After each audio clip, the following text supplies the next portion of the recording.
Muy bien, hecha la presentación, porque hay muchas preguntas para hacerle. Está con nosotros Pacha Sánchez. ¿Qué tal, Pacha? ¿Cómo estás? Bueno, buenas noches. Un gustazo estar con ustedes aquí. Bienvenido. Muchas gracias por la invitación. Gracias por venir. ¿Nos faltó alguna imagen de cuando estabas en el almacén de tu padre y esas cosas? No, pero está grande el archivo, está Sí, muy bueno. sí, estamos bien, te estamos siguiendo. Sí, te sí, estamos sí. siguiendo. Está bien, ya veo. Tienen Muy buen bien. archivo. Bueno, vamos a empezar porque hay muchas cosas para preguntarte. Debido a la salud, al estado de salud de José Mujica, sobre lo cual hemos estado hablando ya en el comienzo de este programa, la pregunta sería, por ejemplo, ¿cómo impacta concretamente la ausencia de Mujica en estos días en la campaña electoral? Bueno, claro, primero hay un tema humano de por medio, ¿no? Sí, me imagino. Yo miraba ahí imágenes que ustedes pasaban. Yo empecé a militar en la 609 en el año 96, con 16 años, convocado por Arturo Dubra para armar un equipo que llamaba Las Mateadas de Pepe. Y empezamos a recorrer el país en las mateadas que hacía Pepe Mujica en el 96, 97, la campaña del 99, por supuesto. Ahí con 19 años estaba convencido que íbamos a ganar. Fue dura aquella derrota del 99 para algunos. Fuimos el partido político más votado, pero pensamos que ganamos. ¿Hubo balotaje? Sí. Ganó Valle ahí. Exactamente. Entonces, bueno, hay primero una cuestión humana de lo que es la referencia de Pepe, lo que significa para todos nosotros y lo que está haciendo Pepe, que está dando una nueva lucha por su vida. Porque todo a los 90 años, con un conjunto de enfermedades que ya arrastra Mujica, de dificultades, bueno, enfrentar un cáncer que por suerte el tratamiento fue bueno, pero el tratamiento es un tratamiento bastante invasivo, que termina lesionando otros órganos también, que están sanos, porque así como elimina las células cancerígenas, elimina las otras, y ese proceso lo lleva más de 4 o 5 meses alimentándose con líquidos nada más, no puede comer sólidos, entonces está debilitado, tiene un conjunto de problemas, bueno, ahora se ha internado porque tenía, esto es como una estantería, ¿no? Se mueve una cosa y se van moviendo las otras, ¿no? Ahí está. Pero bueno, sigue siendo una referencia para nosotros. ¿Quién toma las decisiones? No, bueno, la 609 tiene sus organismos y yo siempre he dicho que la pero chacra... los organismos siempre siguen a alguien. No, por supuesto, pero yo siempre dije que la chacra es un organismo no estatutario del MPP. No está en los estatutos del MPP, pero naturalmente existe, está ahí. ¿Y Lucía de algún modo lo sustituye? No. Bueno, Lucía siempre ha sido ese vínculo y está ahí presente, es una militante de todas las horas. Ahora también es cierto que está, con toda esta situación, está más afectada y por tanto está participando menos. Y lo que hacemos es algunos compañeros que vamos bastante seguido por ahí a pasar el informe y a recibir instrucciones. Bien, vamos a meternos en algunos temas de estos días. Plebiscito de allanamientos, el Frente Amplio ya tomó postura en contra de este plebiscito. Salió la fórmula a hablar también, a marcar sus diferencias. Hubo incluso una controversia por una declaración de Carolina Cose que fue, digamos, remendada hace poco sobre el eventual acatamiento en caso de que se vote. Ahora, tanto Orsi como Cose y también otros integrantes del Frente Amplio han hablado de una reglamentación en caso de que se apruebe, para dar ciertas garantías. Y surgió la pregunta de en dónde se puede reglamentar cuando es un instrumento que básicamente puede utilizar la Fiscalía y los jueces con el apoyo de la policía. ¿En dónde habría que reglamentar en caso de que se apruebe? Además no es una ley, es una... Es una reforma constitucional, que ya incrustada en la Constitución. Exacto. La papeleta dice, la reglamentará la ley. O sea, tiene que haber una ley para reglamentar de qué manera se va a proceder con los allanamientos nocturnos en el caso de que se apruebe. La misma papeleta lo que hace es incluir en el texto constitucional, obviamente quita la referencia a la noche, ¿no? Y además hace otro cambio, porque antes hablaba del jefe del hogar, y hace un cambio sobre los moradores, y luego dice que la ley reglamentará el proceso por el cual se llevaría adelante, ¿no? O sea, la Constitución obviamente establece que es un juez quien tiene que tomar la decisión, pero la reglamentación implica, bueno, que otras decisiones. En otros países que existe, generalmente cuando se da una situación de un allanamiento nocturno, hay una serie de procedimientos que tiene que cumplir la policía. En todos los países existe, Solo en 3 países no existe en el mundo. En cuatro, bueno. Sí, solo en 4 países de 192 que existen, ¿no? Sí, claro. En Naciones Unidas. Es un instrumento más. Sí. Es una herramienta. El tema es, pero bueno, lo que hay que reglamentar es si tiene que estar la presencia de un fiscal o no, quién se hace responsable del operativo. Hay un conjunto de decisiones que hay que tomar y cuál es la información que se tiene. Nosotros tenemos una visión contraria a cómo se ha presentado este plebiscito, que se ha ¿Pero dónde planteado. reglamentarían? Perdón, porque a la fiscalía no le pueden dictaminar nada, al juez tampoco. No, esto es en un el procedimiento de la resorte policía. judicial. No, a ver, esto es un Sí. resorte judicial. Entonces, O sea, ¿en una dónde vez- reglamentarían ustedes? No, ¿Qué incluiría en la reglamentación? Bueno, bien, esa es otra discusión, Sí, eso. porque en realidad, en el caso de que se apruebe el plebiscito, es un mandato a los legisladores que van a asumir que deben reglamentarlo, porque dice, la ley reglamentará su procedimiento. Yo creo que ahí hay que establecer un conjunto de garantías que tienen que ver, desde mi punto de vista, ¿no? Tiene que ver con que un operativo de esa naturaleza debería tener la presencia de un fiscal, porque cuando uno habla con la gente que participa en estos procesos, hay muchas decisiones que hay que tomar y hay muchos riesgos que se toman cuando uno decide ingresar a una vivienda de noche, donde tiene baja visión, donde tiene un conjunto de limitantes y donde pueden ocasionarse problemas con terceros también, ¿no? Entonces, ahí hay que ver qué pasa si hoy en los allanamientos que se hacen diurnos, muchas veces se les escapan y se van para otras viviendas. Bueno, si en la noche tú haces un allanamiento, se te escapa quien querés detener y se va para otra vivienda, ¿podés entrar a esa otra vivienda también o no? Bueno, ahí hay decisiones que tiene que tomar alguien que se tiene que hacer responsable. Obviamente la policía que está operando difícilmente pueda tomar esas decisiones por ver quién responde. Ahora, para mí, este es un instrumento más, no es una bala de plata contra el narcotráfico. En la cantidad enorme de países a los que tú hacías referencia, Sí. no se utiliza para desbaratar bocas de pasta base. No se utiliza para eso. Bueno, otro tipo de drogas, ¿no? No, por supuesto. No, pero no se utiliza para el microtráfico. Básicamente es casi la excepción el allanamiento nocturno, ¿verdad? Y se utiliza incluso para delitos incluso más graves, puede ser de trata de personas, puede ser otra cosa. En el Uruguay existe el allanamiento nocturno, que esto también es bueno decirlo, porque en Uruguay se puede allanar un comercio o un depósito. Lo que no se puede allanar en la noche es un hogar. Por ¿Qué es lo que violencia usan, doméstica no? también, ¿no? ¿Qué es lo que usan, no? No, mire que si usted tiene que desbaratar un cargamento de verdad, no lo usan una boca de pasta base, usan un buen depósito, ¿no? Bueno, es decir, sí. entonces, en realidad ahí hay cuestiones para discutir. No es la bala de plata en contra del narcotráfico, yo creo que eso el gobierno lo ha presentado de esa Pero manera. nadie lo dice, ni el propio Cami que lo impulsó, dice que es una herramienta más. El principal asesor de seguridad del candidato a presidente del Partido Nacional, ex director general de Secretaría, es el que ha colocado la idea de que esta es la bala de plata. Hizo una columna en El Observador diciendo, esta es la bala de plata contra la delincuencia. Bueno, yo creo que no lo es. En todo caso, es una herramienta más. A nosotros nos parece que como se ha presentado el debate, lo que intenta nuevamente es colocar, desde mi punto de vista, un argumento, colocar nuevamente un elemento que es la solución mágica a los problemas que tenemos de seguridad. Y esta no es la solución mágica. Pero Es lo una reconoce como herramienta. una herramienta más. Pero ¿por qué están en contra, digamos? No, nosotros estamos en contra porque se presenta de esta manera y no hemos tenido la oportunidad de discutir, en definitiva, otra forma de instrumentar esto que sea mucho más garantista. Porque usted dice, la gran duda que hay acá es cómo se va a reglamentar. Bueno, habría que haber establecido todo el procedimiento. Hay en una todo mesa caso. que está coordinando eso. Cabildo Abierto propone lo mismo que ustedes, por ejemplo.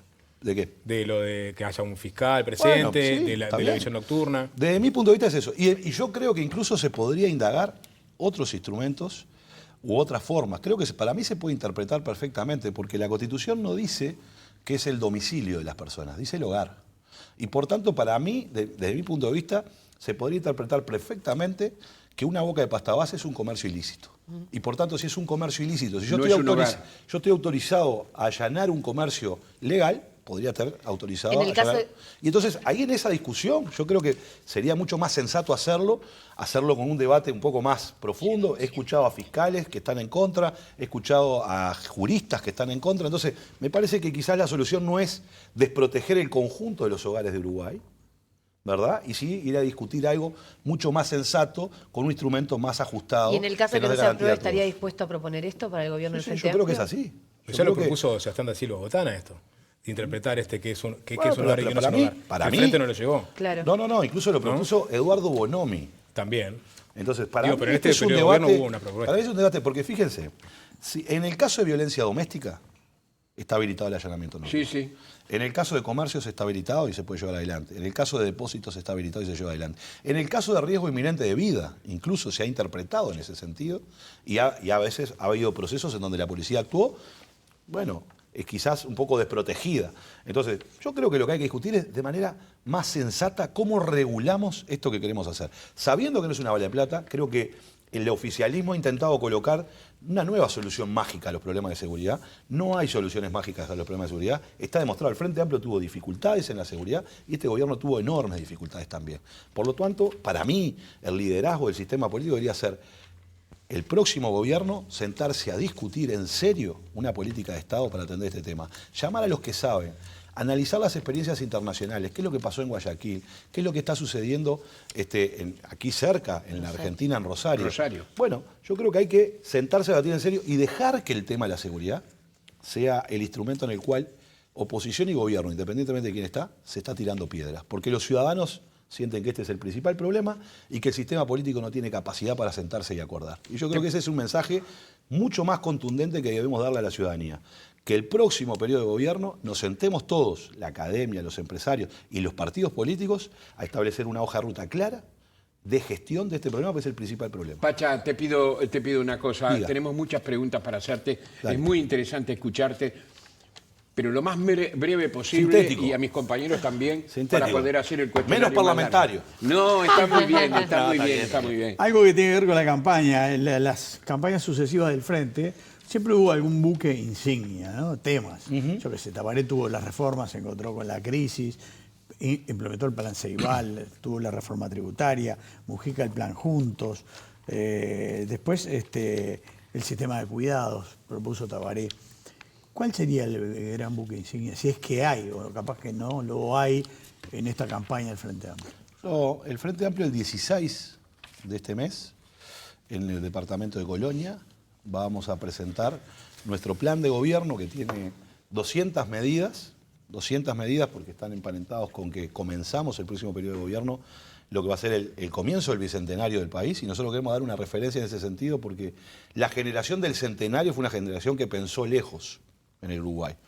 Bueno, creemos que tenemos que hacer ese esfuerzo de pensar lejos. 200 medidas y vamos a tener los énfasis más urgentes que son los que se van a colocar ahí arriba de la mesa. Yo diría que si tengo que elegir un buque insignia es blindar la pobreza infantil, como dijo Yamandu Orsi. Yo creo que ahí se nos Están todos va. de acuerdo en eso. Bueno, fantástico. Lo que hay que ver cómo se instrumenta y de qué manera se hace. Claro. Pero yo creo que ese es un gran debe que tiene el país. Es un debe que además nos genera enormes, no solo desde el punto de vista humano, desde el punto de vista ético y moral, sino desde el punto de vista económico también. Porque los costos de la desigualdad en una sociedad como la nuestra son muy importantes. Diría, tendría que elegir ese y podría elegir la necesidad de que el país vuelva a tener un crecimiento que nos permita efectivamente financiar nuestro estado de bienestar. Llevamos una década creciendo a una tasa del 1%. Es insostenible el Uruguay a una tasa del 1%. Y cuando digo una década estoy incluyendo el último gobierno del Frente Amplio, donde en realidad si uno mira esa década y quita la inversión de UPM y el Ferrocarril Central, en realidad en la economía uruguaya ha ocurrido casi nada. Y el Uruguay necesita tener un shock de crecimiento y pensar en la productividad, en la innovación y la tecnología, que nos permita de alguna manera no solo financiar nuestro estado de bienestar actual, sino incorporar a los 300.000 compatriotas que hoy están afuera de nuestro sistema de protección. Sin un proceso de crecimiento que nos lleve por lo menos al 2, al 3% y nos permita tener un crecimiento de largo plazo, va a ser muy difícil que podamos sostener nuestro estilo de convivencia. Y yo creo que ahí se nos va un camino muy, muy importante para el país. Yo diría, esos dos serían para mí... Atraer inversiones. Por supuesto. Bueno, y está desafiado incluso con el impuesto a la renta mínima global, que hay varias discusiones que tenemos que dar, la descarbonización, los fondos verdes. Hay un proceso enorme de trabajo allí, de innovación, de desarrollo, que tenemos que trabajar, reconversión de empresas, ¿no? ¿Y cuál es la clave? ¿Cuál es la herramienta? Porque Alfonso hablaba de plan conjuntos, del Sistema Nacional de Cuidados y otros buques insignia. Usted hace referencia a estos dos temas y Yamandu Orsi en una nota hace poco en BTV hablaba de invertir en la infancia, también invertir en la educación, en la formación. ¿Alcanza para todo? ¿De dónde se saca esa plata? Porque uno de los eslóganes también que tienen ustedes es no prometer en vano. Y en base a eso, y en base a lo que usted dice de cuáles son esos dos temas abordar, la consulta es ¿de dónde saca ese dinero y cuál es efectivamente la política para utilizar y atacar en estos temas?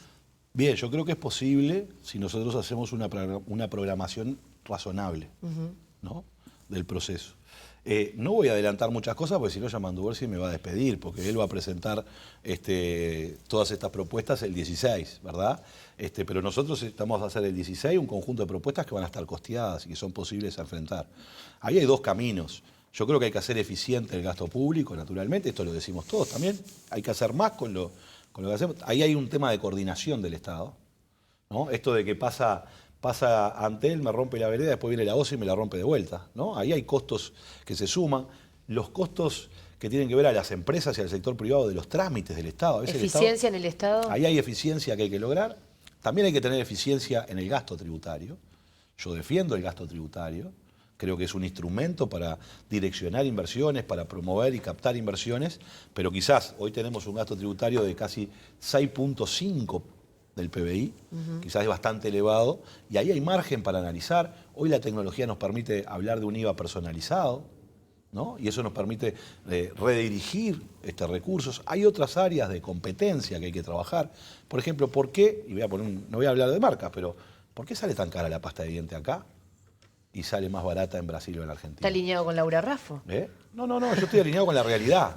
Y la realidad es que lo que existe en este país es que como hay representantes que tienen un monopolio, ¿verdad? Porque nadie puede, si usted compra la pasta de diente, la misma marca, no importa, no voy a hablar de marca, y la quiere vender en el país, la quiere importar, va a pagar toda importación, no lo dejan. ¿Por qué? Porque hay un representante, porque esa firma no le da la fórmula, entonces usted no la puede presentar al Ministerio de Salud Pública para que Salud Pública se la habilite. Bueno, ahí hay que facilitar esas cosas, porque Habilitando buena habilitación, habilitas a todos. Eso es una exactamente. Forma. Pero eso lo han propuesto todos en la campaña. Bueno, ¿no? O sea, que hay un pero, consenso ahí. pero eso es clave, porque ahí hay temas de costo de vida y temas de... El 70% de lo que hay en la góndola de supermercados es importado. Entonces, de alguna manera tenemos que ver algunas de estas trabas que existen. Entonces, yo creo que ahí hay varios temas para hacer y obviamente el crecimiento, ¿no? En la medida que haya crecimiento, uno tiene condiciones para repartir. Cortito, volviendo a lo del principio, en este plan de gobierno que van a presentar, ¿van a poner números concretos? Porque siempre que se pone la cifra hay un compromiso y también he escuchado a Yamandu Orce decir no hago promesas, pero sí compromisos. Sí, bueno, Yamandu habla mucho de la revolución de las cosas simples, que Estaba por citar. es que las cosas funcionen, ¿no? O sea, porque uno puede plantearse las grandes reformas, grandes temas, consignas muy grandes, pero después lo que termina pasando es que si no hacemos que las cosas concretas funcionen, lo otro queda en consigna, ¿no? Entonces, hay algunos compromisos en términos de número van a haber, pero no están en el no va a ser en el centro, porque sí lo que hay es un compromiso de trabajar en esas temáticas y de avanzar en ellas con logros concretos, obviamente. Bien. Pocos días antes de operarse, yo creo que fue la última entrevista que concedió en televisión, pero no me atrevo a decirlo, sino pegar en el palo. Estuvo aquí con nosotros José Mujica un largo rato, una hora por lo menos. Bueno, hablamos de muchas cosas y dejó muchas afirmaciones. Una de las afirmaciones que hizo es que el programa del Frente Amplio es para el empate. ¿Qué le dirías al Pepe? No, bueno, Pepe estaba haciendo referencia, nosotros hicimos un proceso de líneas programáticas y ahora de plan de gobierno. Entonces hay una bajada a tierra distinta. Pepe siempre es un provocador y por tanto provoca, en definitiva, muchas veces la reflexión, el pensamiento y a veces tiene algunas miradas de largo plazo que permiten que el debate se oxigene, ¿no? Yo creo que hay que poner cosas arriba de la mesa. Mira, le voy a poner un ejemplo. No lo dijo Pepe acá, pero si nosotros tenemos que ir a una agenda, naturalmente, de protección del medio ambiente, de sustentabilidad, de descarbonización, porque el mundo y los mercados lo exigen y porque además tenemos que tener solidaridad con las próximas generaciones y cuidar nuestro planeta. Supervivencia. No, por eso. Pero si vas hacia allí, vas a tener que subsidiar para que esa transición, las empresas y los trabajadores se puedan ubicar en los espacios verdes. Es decir, el Estado va a tener que poner, Europa acaba de definir miles de millones de euros para esa transición hacia los sectores verdes. El Uruguay tiene una alta, por tanto, vamos a tener que conseguir recursos para que eso suceda. Pero de la misma manera, como vamos a ir a la movilidad eléctrica, ¿verdad? El Estado uruguayo va a perder mucho ingreso porque no se olviden que la mitad del precio de las naftas de este país son impuestos. Mire el desafío que tiene el país. Y yo diría, hay cosas que tenemos que mirar de largo plazo. Necesitamos tener 2 empresas, no digo que lo vamos a hacer mañana en el gobierno, pero es algo que tenemos que discutir a futuro. ¿No deberíamos tener un solo ente energético? Es muy hábil parlamentario Sánchez esta noche. Pero le pongo temas porque que son relevantes. La pregunta fue, Pacha, la pregunta fue... A ver, ¿cuál? Mujica dijo aquí que el programa del Frente Amplio era para el empate. Y entonces... Y yo no creo que sea para el empate. Creo que las cosas que le estamos agregando y los desafíos que hay con el estilo provocador de Mujica coloca estos temas arriba. Le voy a poner otro ejemplo. África, política exterior. Yo creo que tenemos que tener una diplomacia científica. El Uruguay, si quiere ser inteligente, tiene que tener una diplomacia científica, que no existe hoy. ¿Qué significa? Bueno, ¿Usted lo cree o lo va a proponer? En el es plan parte de de lo que gobierno. estamos proponiendo. No, pero es parte de lo que estamos pensando para hacer. ¿Qué Pero, significa bueno, acá hay eso? dos cosas. Primero, cómo nos vinculamos a los centros de producción de conocimiento y colocamos como uno de los objetivos centrales de nuestra Cancillería ese tema. La ciencia. La ciencia. Está hablando de ciencia. Segundo, cómo nos vinculamos con el mundo de compatriotas que están en el exterior. Porque vivimos un mundo en donde los gurises estudian, hacen posgrado, postdoctorado, y queremos que vayan a estudiar al exterior para que después vuelvan, y no para que se queden. Y entonces ahí hay un enorme desafío, porque precisamos que esos chiquilines vayan a estudiar afuera, a tener contacto con el primer mundo, con las nuevas ciencias, con la tecnología, y que después vengan con esa experiencia hacia aquí. Ahora, si el Uruguay los deja, se van a quedar allá. Bueno, ese es un gran tema que tiene que revolucionar, por ejemplo, la Cancillería. Bueno, ahí se va África. Hay quienes dicen que en los próximos 30 años África va a ser el único continente del mundo que va a duplicar su población. África, Medio Oriente y una parte de India. ¿Ustedes saben que no tenemos embajada de India en Uruguay? En donde está creciendo la población mundial, en donde el comercio va hacia aquí al lado y nosotros que somos productores de alimentos tenemos que ver cómo hacemos para entrar a esos mercados. Bueno, ahí se nos va un montón de cosas. No vamos a discutir más de TLC. Es una discusión antigua en el mundo. Nadie Bueno, quiere más firmar o menos. TLC. A Chile le va Pero- muy bien, entre otras cosas. No, porque no, pero TLC. hoy, después de Trump, el mundo se ha vuelto proteccionista. Es un debate antiguo y anticuado el TLC. Hay que discutir por productos. Miren, nosotros estamos trabajando con China. Bien, el año pasado pagamos 500 millones de dólares de aranceles, por ejemplo, de la industria láctea. El 50% de los aranceles que paga el Uruguay es en el mercado chino. ¿Qué tenemos que discutir con China? ¿Un tratado de libre comercio? ¿O ir a una negociación por productos para quitar aranceles a muchos de los productos que tenemos nosotros? Europa está discutiendo medidas pararancelarias desde el punto de vista ambiental. Acaba de aprobar la Comunidad Europea lo que se llama los procesos de debida diligencia, que le exigen a las cadenas de suministro cumplir con un montón de cometidos que terminan siendo impuestos ambientales ¿para quién? Para nosotros. Eso es lo que tenemos que discutir con los europeos. El impuesto de la renta mínima global. El año que viene, el Uruguay ya ha tenido efectos negativos. Hay empresas que se han retirado del país y hay empresas que el año próximo van a empezar a pagar el 50% del impuesto a la renta mínima global.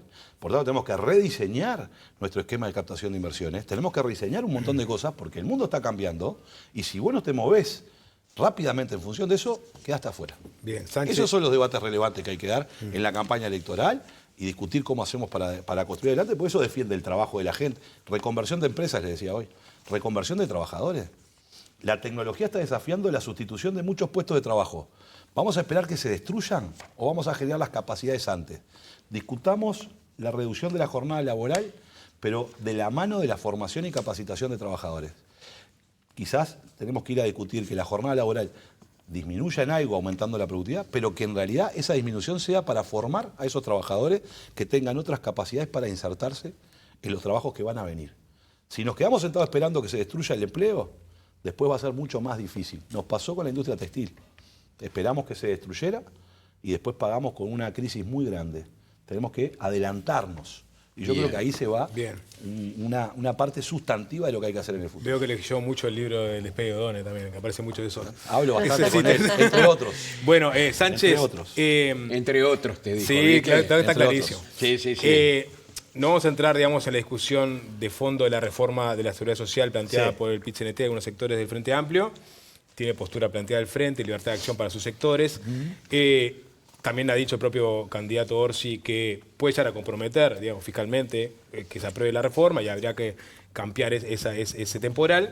Ahora, ayer le escuché a Orsi decir en BTV, en el programa En la Mira, cuando el periodista Federico Comesaña le dice, la reforma no es compatible con los lineamientos del Frente Amplio. Y él dijo, no, claro que no. Y fue más, dijo, hay sectores que están yendo en contra de los lineamientos del Frente Amplio, y dijo, y sí. Es decir, hay sectores dentro del Frente Amplio que están yendo en contra del programa votado por el Frente Amplio al apoyar e impulsar esta reforma. Bien, ahí hay que ver dónde uno se para. El Frente Amplio tiene unanimidad en entender que la ley que votó el gobierno es negativa. Negativa por varios aspectos que no vienen al caso ahora, quizás profundizar en ellos, pero vamos a trabajar más años, vamos a cobrar menos, ¿no? Vamos a los 65, la mitad de los trabajadores no van a poder llegar a esa situación. Habilitó que las AFAP te descuenten aun cuando tú no tienes trabajo, ¿no? quitó algunas de las bonificadas que tenían algunos trabajadores, le cambió las reglas de juego a los trabajadores porque aquellos trabajadores que se podían afiliar a una FAP, que no estaban obligados a afiliarse, tenían una bonificación del 50%, se la retiraron ahora, ¿no? O sea, te le cambiaron el contrato. Nosotros creemos que hay que cambiar esa ley. Diálogo por la seguridad social, que lo plantea el Hay que programa. cambiar esa ley. El programa del Frente Amplio establece buscar el camino para volver a colocar los 60 años como edad mínima jubilatoria. Hoy el promedio de jubilatorio en Uruguay es 63 años y medio. Yo creo que hay que estimular que la gente postergue su jubilación, pero no tiene que ser darle más libertad, o sea, no obligarlos a ir hasta los 65, sino estimularlos para que eso suceda. Y habrá quienes dirán, yo no quiero seguir más porque no puedo, mi físico no me da, y se puedan jubilar a los 60. Plantea la necesidad también de un aumento de las jubilaciones mínimas, creo que eso es de perogrullo. Durante el gobierno del Frente Amplio crecieron un 300%. Nosotros creemos que hay que aumentarlas, naturalmente. Pero nosotros planteamos de que la seguridad social tiene que estar asentada en 3 pilares, ¿no? Y si bien planteamos el tema del lucro como uno de los grandes temas, porque tenemos una crítica a cómo ha funcionado el sistema de AFAP, evidentemente igual el ahorro tiene que ser un componente de la seguridad social del futuro. Es cierto que la papeleta lo que plantea es eliminar una de las patas de la seguridad social, porque no solo elimina la AFAP, elimina el ahorro, Claro. ¿verdad? Y entonces eso entra en contradicción con el programa del Frente Amplio. Entonces hay sectores del Frente Amplio que están yendo contra el propio programa. Bueno, lo que pasa es que hay sectores que lo que interpretan es que cuando nosotros hablamos de lucro es ir directamente contra la AFAP, pero yo creo que la papeleta, como quedó redactada, que fue parte de un acuerdo dentro del PCLT, que también tuvo sus dificultades, naturalmente, porque el PCLT no estaba todo de acuerdo, bueno, quedó redactado lo que quedó redactado.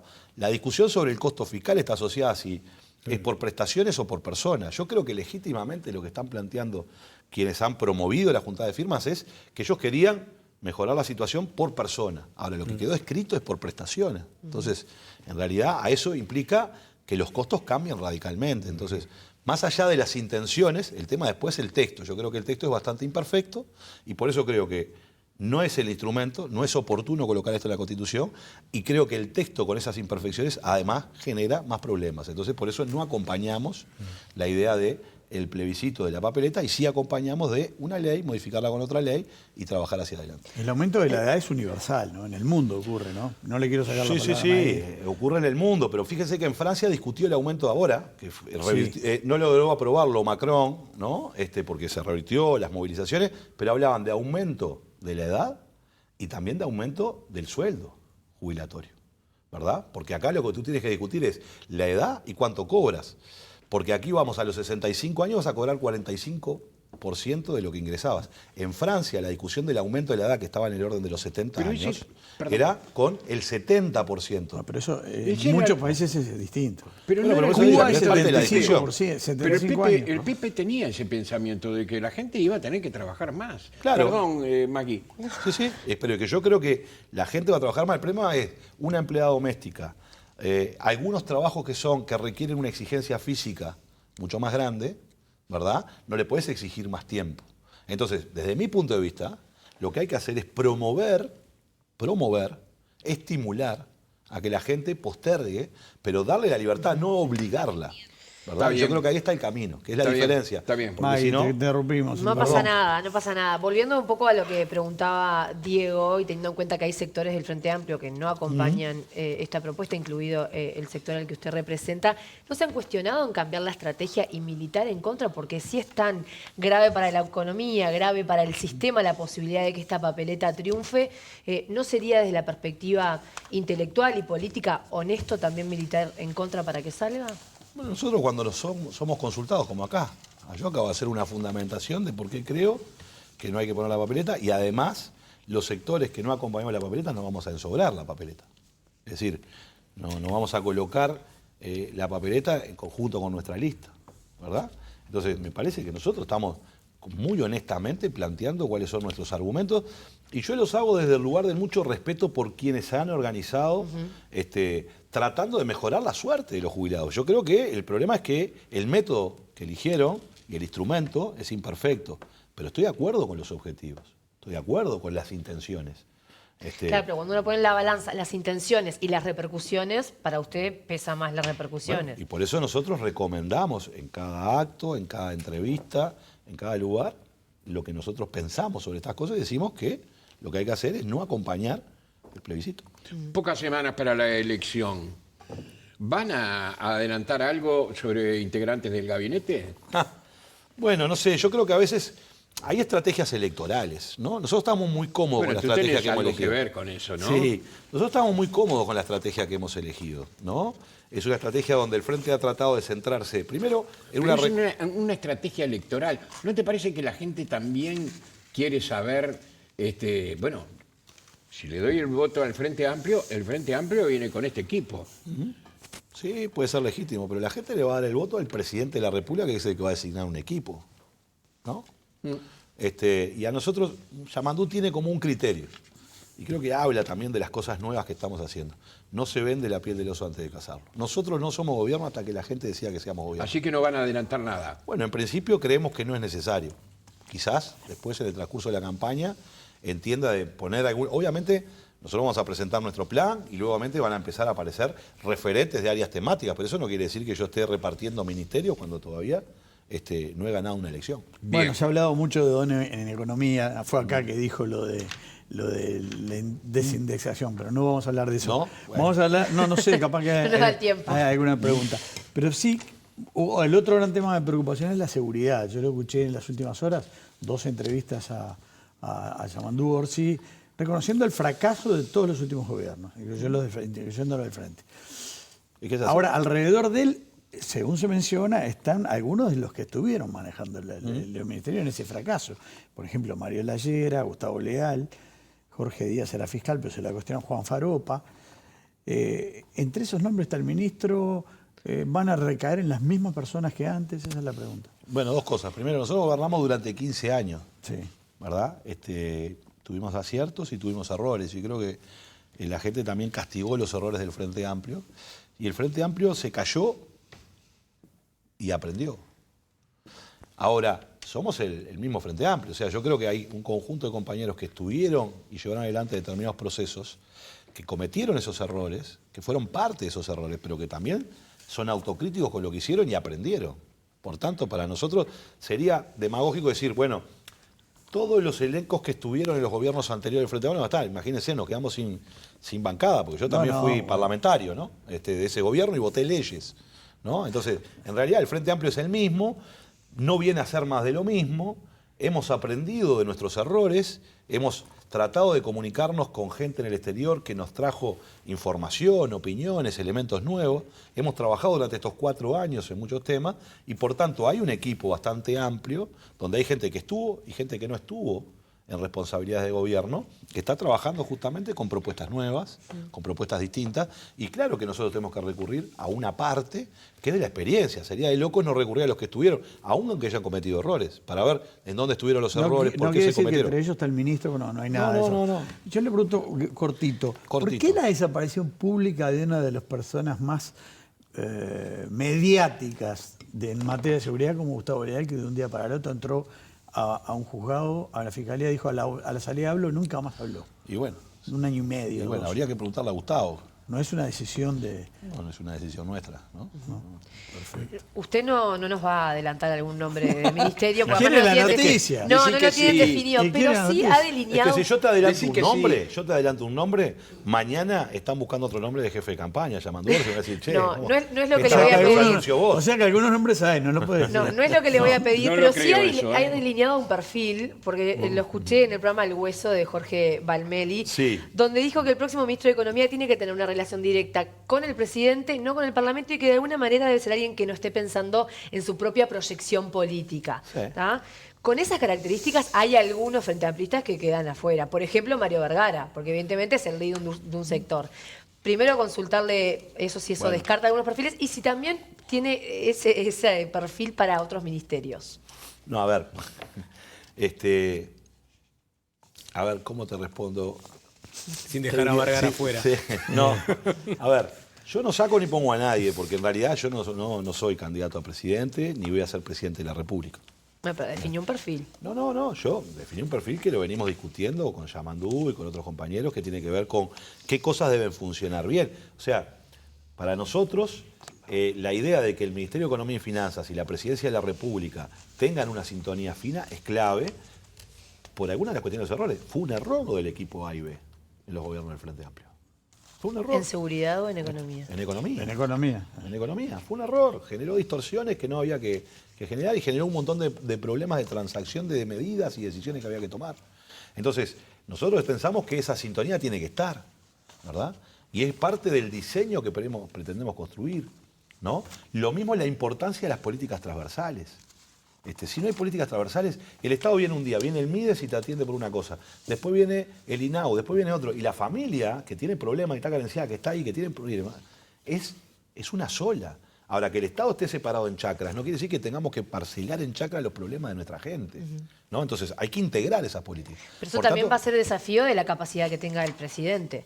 por supuesto, yo creo que tiene sobrada capacidad para llevarlo adelante y creo que Yamandú es garantía de poder hacer eso y de armar equipos, lo demostró en Canelones, en la Intendencia de Canelones, generando transversalidad, con un diálogo distinto, instrumentando políticas diferentes, incorporando el diálogo y la escucha del sector privado, de las organizaciones sociales, para tomar decisiones rápidamente. Sí, pero ahí en la tendencia de Canelones eran todos de su riñón, de alguna manera. Y eran todos del Frente Amplio, como van a ser seguramente el Frente Amplio los que van a integrar, en el caso de que Yamandú sea presidente, el próximo gabinete, ¿no? Antes de entrar a la... Pero además, Sí. sobre vos decías, porque me hiciste una chicanita ahí, Mario Vergara en campaña electoral dijo que él no pensaba ser ministro de Economía. Está bien. Además, ya Mario mismo se dijo Una figurita que menos. que no se veía en ese lugar. Un ¿Se problema acuerdan? menos. Cuando largó su candidatura, su precandidatura a la presidencia, dijo que él no visualizaba su futuro. Se ha hablado de la intendencia. Bueno, no sé, eso hay que preguntarle a Mario. Antes de entrar, Pacha Las Sánchez... cosas han cambiado. no sé si- Las cosas han cambiado Bueno. desde que dijo eso Mario, ¿eh? Yo tenía un compañero, un amigo que llegó a ser presidente de ADEON y Sí. después parlamentario, Berfil Hernández. Decía, en política todo se mueve. Sí, bueno. Lo que sí mueve Mirá, Pacha es el Instagram. Yo lo vi ¿Qué en pasó? Twitter. Mirá. ¿Lo mueve Pacha o lo mueve alguien más el Twitter? Yo sigo No, Twitter. tengo compañeros que me Porque ayudan. antes de entrar a la entrevista, entro a Twitter y me encuentro con esta foto. Que Yo lo vi en Instagram. Capaz la podemos ver en Ahí está, pantalla. mirá. Ahí está. Está en claro, pantalla. Es la primera aparición, digamos, segunda aparición política Segunda. de Blanca Rodríguez después del anuncio de que pasaba filas de Es que hicimos la 609. la sesión fotográfica para la lista y para Sí. la cartelería. Y ahí está. Eso es el Pacha número 1, Sánchez número 1 en la lista y Blanca número 2. Sí. La pregunta es, Hacemos un gran equipo. no me imagino, pero ¿cuál es el capital Se le político? podría cambiar Pacha por Facha. Bueno, viene ahí, viene ahí. Viene ahí. Sánchez, Para adelante. ¿cuál es el capital político que tiene Blanca Rodríguez para quedar por encima de tantos dirigentes que han militado históricamente en el sector y seguramente aspiren a estar ahí? Bueno, dos cosas. Primero, nosotros somos un sector grande dentro del Frente Amplio. Y creemos que tenemos una responsabilidad de ayudar al Frente Amplio a ser más amplio. Como sector grande, tenemos que generar que el Frente pueda tener y contar en el Frente Amplio con nuevas figuras que oxigenen la mirada del Frente Amplio. Yo creo que Blanca Rodríguez es una persona de una enorme trayectoria, periodística ni que hablar, pero además es una persona de una sensibilidad brutal, ¿no? Pero cero política. No, bueno, pero la política hace a la construcción de comunidad y al bienestar de todos. Y yo creo que ahí puede aportar muchísimo Blanca. Y ella no se suma al MPP. Ella es una figura independiente del Frente Amplio que va en una lista de la 609 para ir al Senado y aportar desde ese lugar su granito de arena a la construcción de una nueva forma de hacer política, de construir otras herramientas, otros instrumentos, de que el debate político siga siendo fuerte, pero sea más cálido. Porque la democracia es la gestión de las diferencias, no de las unanimidades. Quienes piensan que la democracia es la gestión de las unanimidades, ¿quién tiene proyectos autoritarios? Yo quiero seguir teniendo una democracia en donde siga teniendo sanísimas diferencias con blancos, colorados, con cabildantes, pero lo sigo sintiendo compatriotas míos. Y por tanto, si son compatriotas, vamos a convivir juntos. Y ¿Sabes? tenemos que generar instrumentos para convivir. ¿Sabe Yo qué- creo qué- que ese aporte sí. viene a ser Blanca uno de sus aportes. Bueno, me imagino que puede hacer. tendrá temas concretos que quiera atacar. ¿Cuál es? ¿Le Ya está contó? trabajando en varios temas. ¿Cuál es? ¿De qué perfil? Bueno, pero yo no le voy a quemar los temas. No, de Blanca, bueno, pero, imagínate. digo, pero Y Jorge sabe muy bien que también tiene una personalidad gallega Usted bastante dijo, fuerte. algo- entonces, tiene, usted sí. dijo yo de no- infancia, no le- educación, no dijo Bueno, Canal sí, ella 12. está trabajando en temas de infancia. Porque Está trabajando en en Canal temas. 12 dice acá en el- Supongo el tema de la mujer, ¿no? ¿No? Porque- Bueno, también ella lo planteó, pero también un tema muy importante, la soledad de nuestra gente, de la gente o de los mayores. de los mayores y de los adolescentes. El edadismo. ¿Por qué ha crecido? ¿Dónde están los dos espacios etarios en donde tenemos problemas de suicidio fuerte? Adolescentes y adultos mayores. Y ahí hay un tema de soledad. Hay Edadismo. un tema de, En el exacto. mundo ese, ¿eh? Sí, hay un tema de aprender y comprender que la vida es fracaso y también a veces alguna victoria y cómo gestionamos esos fracasos. Pero tenemos a los gurises con un modo selfie, siempre felices, siempre contentos y siempre triunfantes. Y la vida no es eso. Entonces yo creo que ahí hay mucho por hacer. El Uruguay tiene una tasa de suicidio altísima, esa es una verdadera pandemia de hace muchísimos años. Sí, sí, sí. Y ahí tenemos que trabajar fuertemente. Bueno, esos son algunos de los temas en los que Blanca quiere Le trabajar. planteo un temito internacional que no podía faltar. No me diga. Sí. Me imagino. no, Llegó el no. Caribe. Sí, veo que Sí, no, claro. pero le voy a hacer Suecia. dos Claro. Bueno, Suecia está bravísimo en seguridad. Por aunque eso. no se pueda creer. Sí, vi que en Suecia no, está- pero, y ¿sabe? que reprimieron a jubilados en Argentina duramente. Sí. Pero no está en el debate eso. No está en el debate. No, estamos. Bueno, y eso que eligieron- está más lejos Venezuela ¿Sabe y por Argentina qué? está acá a la vuelta. ¿Sabe por qué? Porque los argentinos eligieron el gobierno libremente. No, eso es verdad. Eso Bueno, es verdad. Eso es verdad, entonces, pero reprime, pero, ¿no? pero yo le voy a decir Pobre dos jubilado. cositas breves. Dale. Dos cosas que sorprendieron. Primero, sorprendió mucho la declaración del MLN inmediata, cuando no se conocía, de total apoyo. ¿Usted se siente representado en eso? No, yo me sorprendí también. Está bien. Me desperté el otro día y me encontré con una declaración. Y la segunda. No la comparto. También nos sorprendió un poco lo de Orsi, lo de Yamandú, que no es su estilo. Cuando ironizó, tiembla Maduro. sí, no, sí. Uruguay no debe dar su posición, aunque no sea un país grande. No, yo creo que a ver, que el Uruguay tiene que tener una posición. Ahora, la posición que debería tener el Uruguay es cómo contribuimos a que el pueblo venezolano pueda salir de esta situación, ¿no? Y no echar más leña al fuego, me parece a mí. Orsi ha planteado desde el primer día la idea de, bueno, frente a todo este deterioro, obviamente las elecciones están sospechadas. Obviamente que este es un conflicto. Más que sospechadas. Ayer fue muy duro con las Bueno, elecciones. sí, por eso. Pero lo que quiero decir es, ahí hay un problema enorme. Ahora, ¿qué hacemos? Bueno, está bien, cada uno se para. Yo creo que se termina colocando este tema como un tema de política interna, ¿verdad? Y bueno. No, creo que se coloca como un tema de política interna y creo que no está bien colocarlo como un tema de política interna. Es un tema de política internacional y de ver cómo nos paramos en esa política internacional y de qué manera contribuye el país. Mire, yo en esto pienso lo siguiente. Julio María Sanguinetti invitó a Fidel Castro al Uruguay. Es verdad. ¿Verdad? Julio María Sanguinetti invitó. Julio María Sanguinetti en su primer gobierno inició relaciones diplomáticas con la República Popular de China. Sí. Y yo creo que, yo abrego en esa idea de que el Uruguay sea un lugar de solución de controversias, de apertura, donde todos puedan dialogar. Y yo creo que eso es lo que tiene que buscar el Uruguay. Ahora, si nosotros andamos sumándonos a una escalada discursiva, creo que no contribuimos a hacer Ahora eso el en silencio es América Latina. pesado. El El silencio Frente No, tuvo, silencio no hay que tener, pero el Frente silencio tuvo no hay que hace tener. años tuvo varios años esa postura y no se logró nada. Pero hay mucho para hablar y no Bueno, tenemos más tiempo. No, pero Incluso se llevaron los insultos, Sendik, sí, Nin, sí, dentro todo, hace poco todo, Mujica. Todo, no tengo ningún problema. Ahora, hay que persistir. ¿Sabes por qué? Bien. La gente Porque sufre, muere. la libertad, la democracia y la paz en América Latina tiene que ser el eje central de nuestra política exterior. Alejandro Está Sánchez, lindo para seguir, perdón. pero no hay tiempo. No, se acabó el tiempo. Se Bueno, terminó el Entraste en tiempo. confianza Se terminó me y el ya invitan está. de vuelta. La hacemos con Me Orsi. invitan de la vuelta. próxima. ¿Eh? La hacemos con Orsi la próxima acá. Nos gustaría tenerlo. Invítenlo. Si viene Orsi nos va a alargar algo más de lo que largaste hoy. Y bueno, y ese es el jefe, ¿no? Está bien. Gracias. No, muchas gracias. Gracias por venir. Muchas gracias a ustedes.